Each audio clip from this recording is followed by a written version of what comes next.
அதிமுக அஸ்தமனத்தை நோக்கி போய்க் கொண்டிருக்கிறது. அதிமுக என்கிற கட்சிக்கு வீழ்ச்சி உறுதி செய்யப்பட்டு விட்டது.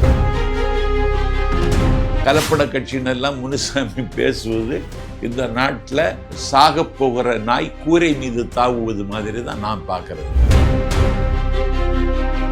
முதலமைச்சராக முடிசூட்டி பார்த்த சசிகலாவை கட்சியை விட்டு நீக்கிய ஒரு காபோதி எடப்பாடி பழனிசாமி.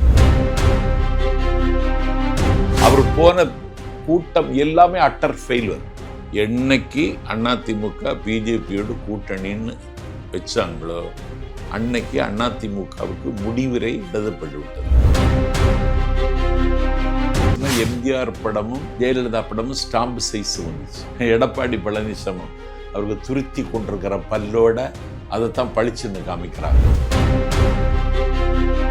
மக்களுக்கு என்ன அறிவில்லைன்னு நினைக்கிறீங்களா? சிம்பல் பார்த்து தான் ஓட்டு போடுவான்னு சொல்லாதீங்க. அப்படி சின்னத்தை கொண்டு ரீச் பண்றதுன்னு பெரிய வேலை கிடையாது.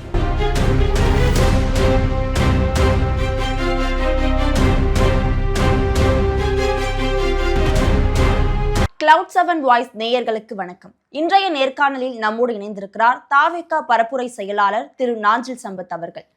வணக்கம் சார். வணக்கம். வணக்கம். இப்போ ஈரோட்டு மாநாட்டில் விஜய் அவர்கள் பேசும்போது தீய சக்தி திமுக அப்படின்னு சொல்லி அவருடைய கருத்தை பதிவு செஞ்சிருந்தார். இதுக்கு KP முனுசாமி அவர்கள் தாவேகா தான் ஒரு கலப்பட கட்சியா இருக்கு அப்படின்னு அவரு ஒரு பக்கம் விமர்சனம் வச்சிருக்காரு. அதை நீங்க எப்படி பாக்குறீங்க? கலப்பட சக்தின்னா எப்படி? கலப்பட கட்சினா இப்ப அதிமுகல இருந்து வெளியேறினவங்க அங்க போய் இணைஞ்சிருக்காங்க. அதே மாதிரி இப்ப உங்களையுமே திமுகல இருந்து போய் அங்க இணைஞ்சிருக்காங்க. இப்படி வந்து எல்லா திமுகல இருந்து போய் இணையிலையே. நான் 6 வருஷம் இந்த கட்சியிலும் கிடையாது. அங்க அவங்களுடைய கொள்கைகளை நீங்க பேசியிருக்கீங்கல்ல சார்? ஆமா, நான் இன்னும் பேசுவேன். அதனால அந்த அடிப்படையில சொல்றாங்க. அப்படி இருக்கும்போது KP முனுசாமி கலப்பட கட்சின்னு சொல்றது அவருக்கு இன்னைக்கு என்ன ஆச்சுன்னா அதிமுக அஸ்தமனத்தை நோக்கி போய் கொண்டிருக்கிறது. அம்மி குழவி எடுத்து காந்தாரி அடி வயிற்றுல குத்துனது மாதிரி அதிமுக என்கிற கட்சிக்கு வீழ்ச்சி உறுதி செய்யப்பட்டு விட்டது. களத்தில் இல்லாதவர்களை நான் கண்டுகொள்ள மாட்டேன்னு விஜயமங்கலத்தில் தலைவர் அறிவிச்சிட்டாரு. அதனால ஆத்திரத்தில் பேசுவது முனுசாமி. இது கலப்பட கட்சி ஒன்றும் இல்லை. 1 கோடி இளைஞர்கள் இருக்கிற கட்சி இந்த கட்சி.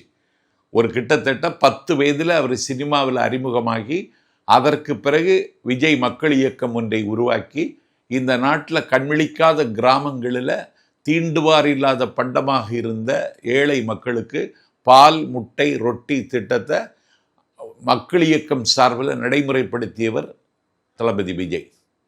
இரவு நேர பள்ளிகளை தொடங்கி ஒடுக்கப்பட்ட பின்தங்கிய மக்களுக்கு கல்வி கொடுத்தவர் விஜய். அதை தாண்டி இரவு நேர நூலகங்களை, படிப்பகங்களை கிராமங்களில் தொடங்குவதற்கு வழிகாட்டியவர், அதை நடைமுறைப்படுத்தியவர் தளபதி விஜய். தமிழ்நாட்டில் 12வது வகுப்பில் முதல் மதிப்பெண் பெற்ற மாணவிக்கு தமிழ்நாட்டினுடைய முதலமைச்சரை சந்தித்த பொழுது முதலமைச்சர் அந்த குழந்தையை வாழ்த்தினார். ஆனால் அவளுக்கு எந்த பரிசும் கொடுக்கவில்லை. அந்த மகளை வரவழைத்து வைரத்தால் நெக்லஸ் போட்டு அழகு பார்த்தவர் எங்கள் தலைவர் விஜய். தமிழ்நாடு முழுவதும் மாவட்ட ரீதியாக முதல் மதிப்பெண் பெற்ற மாணவிகளுக்கு 2 நாட்கள் பெற்றோரோடு வாருங்கள் என்று சொல்லி தலைநகர் சென்னையில் 2 நாட்களும் காலையிலிருந்து இரவு வரைக்கும் கால் கடுக்க நின்று அந்த பெற்றோர்களையும் வாழ்த்தி புகைப்படம் எடுத்துக்கொண்டு மாணவிகளுக்கு தங்கத்தாலான தோடும் மாணவர்களுக்கு தங்கத்தாலான கணையாளையும் அணிவித்து மகிழ்ந்தவர் விஜய். ஆகவே இதையெல்லாம் அவர் விளம்பரப்படுத்தி கொள்ளவே இல்லை. நான் தான் இன்றைக்கி உங்கள்கிட்ட சொல்கிறேன். அதனால் அவர் கலப்பட கட்சியினெல்லாம் முனுசாமி பேசுவது இந்த நாட்டில் சாக போகிற நாய் கூரை மீது தாவுவது மாதிரி தான் நான் பார்க்குறது. ஏன்னா அவங்க அழிவின் விளிம்பில் நிற்கிறாங்க. அஸ்தமனத்தை நோக்கி அவர்கள் போய்கொண்டிருக்கிறார்கள். சரி, இப்போ வந்து களத்தில் இல்லாத கட்சி அப்படின்றத அவர் சொல்லியிருக்காரு. இப்போ ஒரு கட்சியை குறைத்து மதிப்பிடுறது எந்த வகையில் ஒரு அரசியலில் பார்க்க முடியும்? ஏன்னா வந்து இப்போ தாவேகா ஒரு எம்எல்ஏ கூட இன்னும் வின் பண்ணல, இன்னும் தேர்தலையே அவங்க சந்திக்கலை, இப்போதான் தேர்தலை சந்திக்க போகிறாங்க. அப்படி இருக்கும்போது ஒரு கட்சியை அவங்க களத்தில் இல்லை அப்படின்னு குறைச்சி மதிப்பிடலாமா? களத்தில் இல்லைன்னு மதிப்பிடுவதற்கு காரணம் அந்த கட்சி ஒரு எதிர்க்கட்சியாக கடமையாற்றவில்லை. அந்த கட்சியை ஒன்றாக்க வேண்டும், நன்றாக்க வேண்டும் என்று அந்த கட்சியில் 3 முறை முதலமைச்சராக இருந்தவர் எந்த நிபந்தனையும் இல்லாமல் உங்களோடு நான் இணைகிறேன் என்று சொன்னதற்கு பிறகு அந்த அண்ணன் ஓபிஎஸ் அவர்களை அவர் சேர்த்து கொள்ளவில்லை. ஒரு 36 ஆண்டு காலம் ஜெயலலிதா அம்மாவுக்கு வானமும் சிறகுமாக இருந்து அவருடைய காலடியில் விழுந்து கிடந்தவர்கள் தான் இவர்களெல்லாம். அந்த அம்மா எனக்கு எந்த பொறுப்பும் தேவையில்லை, அதிமுக ஒன்றுபட்டால் போதும் என்று சொன்ன பொழுது அதை கூட ஏற்க மறுத்து முதலமைச்சராக முடிசூட்டி பார்த்த சசிகலாவை கட்சியை விட்டு நீக்கிய ஒரு காபோதி இந்தியா தமிழ்நாட்டினுடைய எதிர்க்கட்சி தலைவர் எடப்பாடி பழனிசாமி. ஆகவே சில பேரை கூறி கொடுத்து தன்னுடைய ஆதரவாளர்களை நிலைநாட்டி சிட்டி சிவன் கோர்ட்டில் இன்னும் இருக்குது. அவர் அதிமுக பொதுச் செயலாளர் பெர்மனண்ட் கிடையாது, அவர் டெம்பரரி தான். அப்போ ஆகவே இவர் களத்தில் நிற்க முடியாது. ஏன்னா அதிமுக தொண்டர்கள் எல்லாம் சத்தம் இல்லாமல் ஊருக்கு தாவேக்கா பக்கம் வந்துட்டாங்க. அதனால ஆத்திரத்தில் அவங்க இருக்காங்க.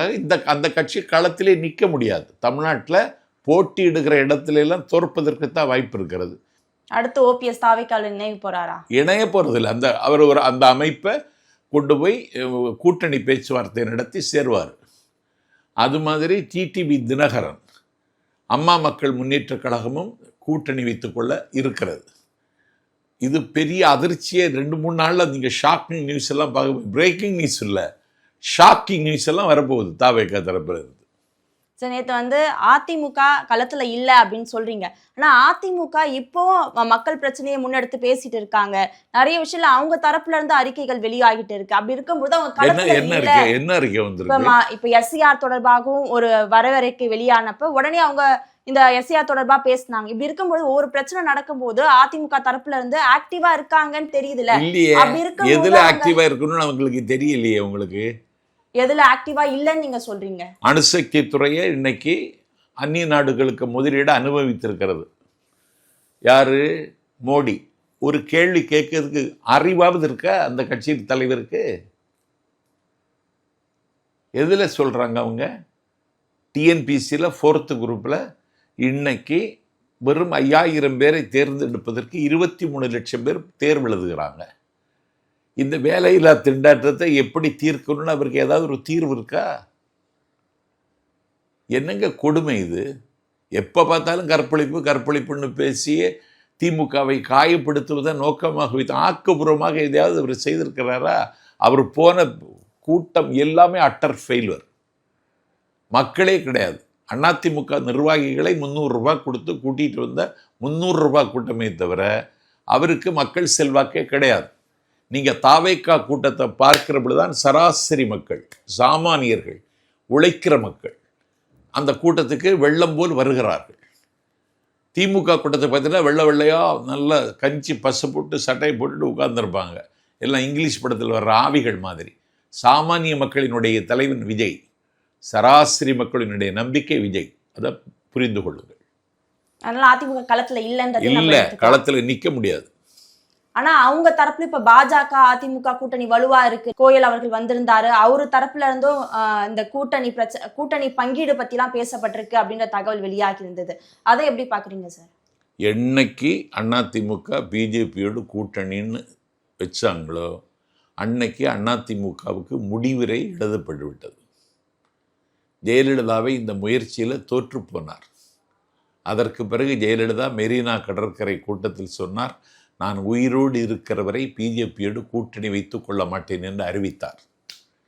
கூட்டணி வைத்துக் கொள்ள வேண்டும் என்கிற நிலைமைக்கு அவர்கள் பிஜேபி ஆளான பொழுது பிரதமருக்கு அடுத்த இடத்தில் இருந்தவர் அருண்ஜேட்லி, இந்தியாவினுடைய ஃபினான்ஸ் மினிஸ்டர், நிதி அமைச்சர் அருண்ஜேட்லி, அட்டர்னி ஜெனரல் என்கிற சிகரத்தை தொட்ட பெருமகன், அறிவார்ந்த தளத்தில் இயங்குகிற மகத்தான ஆற்றல் உள்ளவர் அருண்ஜேட்லி.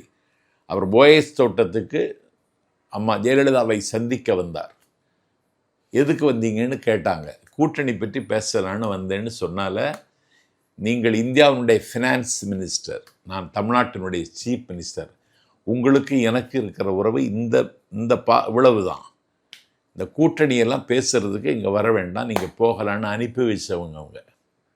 இவங்க போய் இன்னைக்கு அவங்க வாசலில் போய் நிற்கிறாங்க. கூட்டணி அறிவித்தது யாரு தெரியுமா உங்களுக்கு? அமித்ஷா. கூட்டணிக்கு சீஃப் யார்? எடப்பாடி பழனிசாமி. அப்போ இவரெல்லாம் அறிவிக்கணும், அறிவிக்கலையே. அறிவிக்க அமித்ஷா விடலை. ஐடிசி ஹோட்டலில் ப்ரெஸ்ஸை சந்திக்கிறாங்க. ப்ரெஸ்ஸை சந்திக்கிற பொழுது அமித்ஷாவுக்கு பின்னாடி, எடப்பாடிக்கு பின்னாடி பிஜேபி கொடி தான் வைக்கப்பட்டிருந்தது, அதிமுக கொடி இல்லை. சரி, ப்ரெஸ்ஸை சந்திக்கிற பொழுது அந்த செவ்வி கொடுக்கும் பொழுதாவது கூட்டணிக்கு சீஃபாக இருக்கக்கூடிய எடப்பாடி பழனிசாமிகிட்ட நீங்கள் பேசுங்கன்னு சொல்லுகிற பெருந்தன்மை அமித்ஷாவுக்கு இல்லை.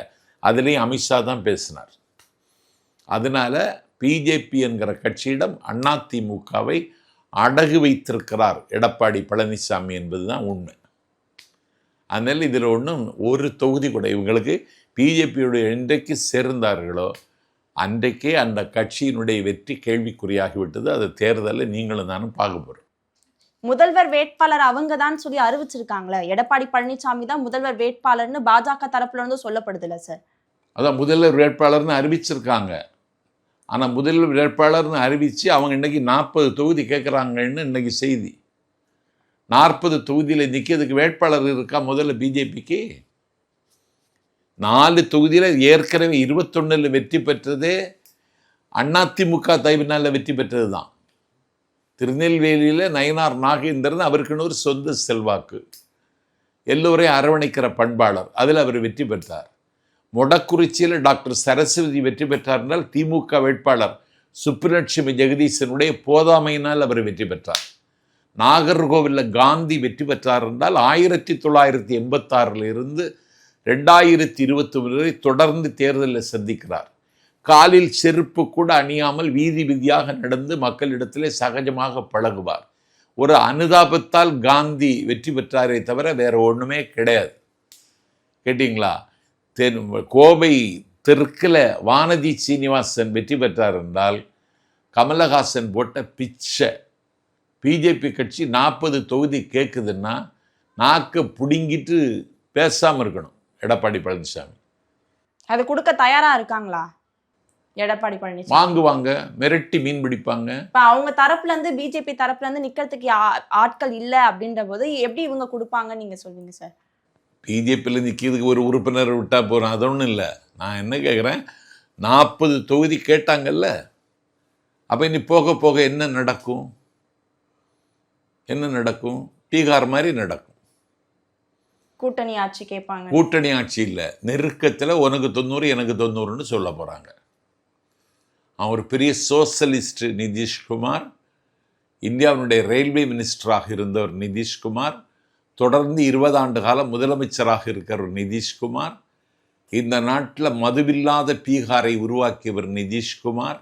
அந்த நிதிஷ்குமாருக்கு கட்சியை இன்னைக்கு 90-90ன்னு சொல்லி பேசி முடித்து இன்றைக்கு அதிக இடங்களில் பிஜேபி வெற்றி பெற்றிருக்கிறது.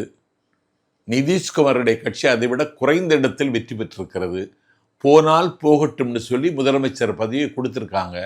முதலமைச்சர் பதவியை கொடுத்துருக்குறாங்கன்னு சொன்னால் இன்னைக்கு பிஜேபி கட்சி நாளைக்கு அந்த முதலமைச்சர் பதவியை சூறையாடினாலும் சூறையாடும். தமிழ்நாட்டில் இப்போ போதைப் பொருள்லாம் அதிகரிச்சுட்டு இருக்கு.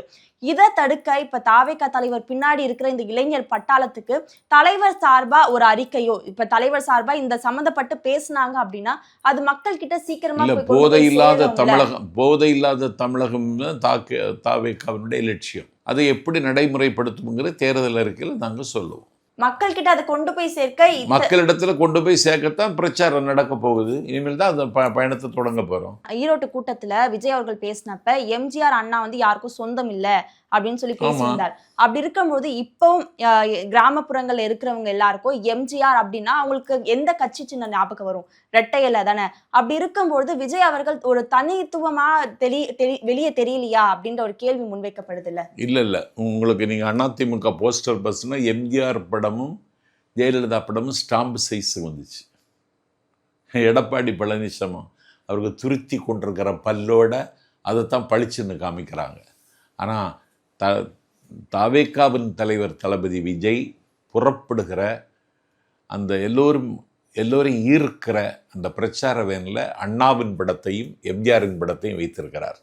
அண்ணாவிடம் இருக்கிற நல்ல கொள்கையை நான் எடுத்துக்கொள்கிறேன், மக்கள் திலகம் எம்ஜிஆரிடம் இருக்கிற நல்ல கொள்கையை எடுத்துக்கொள்கிறேன், இதுதான் என்னுடைய அணுகுமுறைன்னு சொல்லி இருட்டடிப்பு செய்யப்பட்ட எம்ஜிஆரை இன்றைக்கு வெளிச்சத்தின் வீதிக்கு கொண்டு வந்திருக்கிற தலைவர் விஜய்.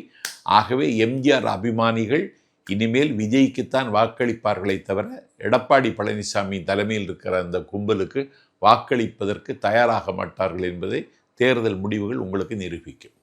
நீங்க சொன்ன மாதிரி தான் சார். எம்ஜிஆர் அவர்களை நம்புறவங்க தாவேக தலைவர் விஜய்க்கு ஓட்டு போடுவாங்க அப்படின்னு சொல்லியிருந்தீங்க.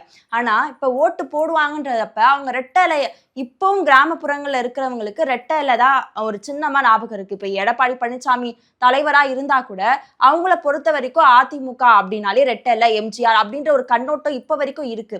இதை மாற்றத்துக்கான வழியா விஜய் தரப்புல இருந்து என்ன செய்வாங்க? இல்ல கேளுங்க, எடப்பாடி தலைமையில் அதிமுக இருக்கா, எல்லா தேர்தலையும் தோத்தாங்க. 10 தோல்வி பழனிசாமின்னு அவருக்கு ஒரு பட்டம் வந்துச்சு. உள்ளாட்சி மன்ற தேர்தல் வந்தது 1986. நான் பொது வாழ்வுக்கு வருகிற வயசு எனக்கு. உள்ளாட்சி மன்ற தேர்தலில் எம்ஜிஆர் முதலமைச்சராக இருந்து அறிவித்தார். நகர பகுதிகளில் எல்லாம் திமுக வென்றது, எம்ஜிஆர் முதலமைச்சர். ரூரல் கிராமங்களில் பூரா அதிமுக வென்றது. இன்னைக்கு கிராம பகுதிகளிலும் திமுக வென்றது. என்ன காரணம்? அதிமுகவினுடைய வாக்கு வங்கிய திமுக இன்றைக்கு கைப்பற்றி கொண்டது. சரி, நாடாளுமன்ற தேர்தல் வந்த பொழுது திக்கெல்லாம் புகழுகிற திருநெல்வேலி சீமையில் அதிமுக டெபாசிட் இழக்கிறது. கன்னியாகுமரி தொகுதியில் 4வது இடத்திற்கு வருகிறது. தமிழ்நாட்டில் 13 இடங்களில் அந்த கட்சி 3வது இடத்துக்கு தள்ளப்பட்டது. அப்போ மக்களுக்கு என்ன அறிவில்லைன்னு நினைக்கிறீங்களா? சிம்பல் பார்த்து தான் ஓட்டு போடுவான்னு சொல்லாதீங்க. அப்படி சிம்பலும் கவனிக்கப்படும். விவசாயிகள் சின்னம் வைத்திருந்தார் சீமான். அவருக்கு அந்த விவசாயிகள் சின்னம் கொடுக்கப்படவில்லை, வேறு ஒரு சின்னமும் கொடுத்தாங்க. அவருக்கு 8% ஓட்டு கிடைக்கலையா? மதிமுகவினுடைய சின்னம் என்னது? பம்பரம். பம்பரமும் இல்லை, கொடையும் இல்லை, அங்கீகரிக்கப்பட்ட கட்சியும் கிடையாது. திமுகவோடு கூட்டணி வைத்த பிறகும் நான் தனி சின்னத்தில் தான் நிற்பேன், திமுக சின்னத்தில் நிற்க மாட்டேன்னு ஒற்றை காலில் நின்று நான் வைகோக்கமாக ஒரு தீப்பெட்டி தான் சின்னமாக கிடைத்தது. துரை வையாபுரி அந்த வைகோக்கமாக ஜெயிக்கலையா? ஆகவே இந்த நவீன தொழில்நுட்ப யுகத்தில் சின்னத்தை கொண்டு ரீச் பண்ணுறதுன்னு பெரிய வேலை கிடையாது. அதனால் இரட்டையில் இருந்தால் ஜெயிச்சிடலாம்ங்கிறது இனிமேல் நடக்காது. என்ன சின்னமானாலும் விஜயின் வேட்பாளர் வெற்றி பெறுவார். அதுதான் தமிழ்நாட்டில் இன்னைக்கு இருக்கிற நிலைமை. சமகால அரசியல் நிகழ்வுகளை பகிர்ந்து கொண்டதுக்கு நன்றி சார். நன்றி தங்கச்சி.